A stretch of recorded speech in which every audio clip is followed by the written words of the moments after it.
Bonjour à tous, lors d'une précédente vidéo, je vous ai montré comment fabriquer très facilement cet outil pour personnaliser vos bracelets cuir. Il est temps de voir comment transformer tout aussi facilement votre bracelet classique en un bracelet de type racing. La première étape sera de définir l'emplacement des trous dans le bracelet. Vous pouvez laisser libre cours à votre imagination, ce qui rendra le bracelet beaucoup plus exclusif, ou vous pouvez vous inspirer d'un bracelet déjà existant.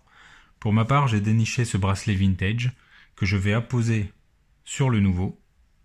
Je vais solidariser l'ensemble avec une tige. Puis, avec l'outil fabriqué, je vais venir faire le marquage des trous. Point très important pour cette étape, c'est de maintenir fermement les deux bracelets entre eux afin de pouvoir faire le marquage dans les meilleures conditions possibles.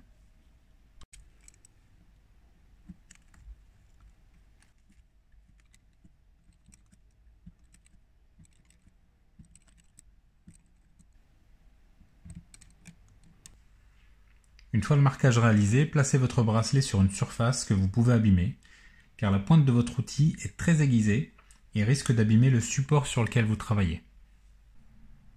Il est maintenant temps de percer les trous dans votre bracelet. Pour cela, vous prenez votre outil avec le tournevis sans lame. Vous apposez la pointe sur le trou préalablement marqué. Vous appuyez et vous tournez. Grâce à la fabrication de cet outil, vous pouvez constater que le cuir n'est pas marqué, que le trou est net et sans bavure.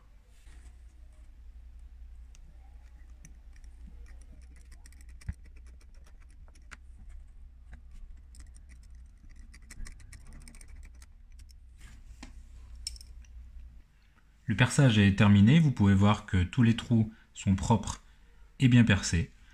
De temps en temps, il vous faudra enlever les morceaux de cuir stagnants dans la pompe. Pour ça, rien de plus simple. Vous prenez une pointe fine que vous insérez dans la pompe et vous poussez. Pensez aussi à aiguiser à fréquence régulière votre outil. Il est temps maintenant de commencer la deuxième partie du bracelet.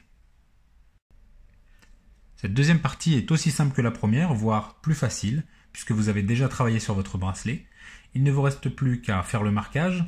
Pour cela, vous prenez votre bracelet que vous insérez dans les passants. Vous les alignez, vous les tenez fermement, vous prenez votre outil et vous faites le marquage. La personnalisation du bracelet est terminée. Il ne vous reste plus qu'à poser ce dernier sur votre montre et surtout d'être fier de votre travail. Cette vidéo en 2 parties est maintenant terminée. Je serai ravi de partager vos plus belles créations sur le compte Instagram de la chaîne. Je vous dis à très bientôt et n'oubliez pas de vous abonner.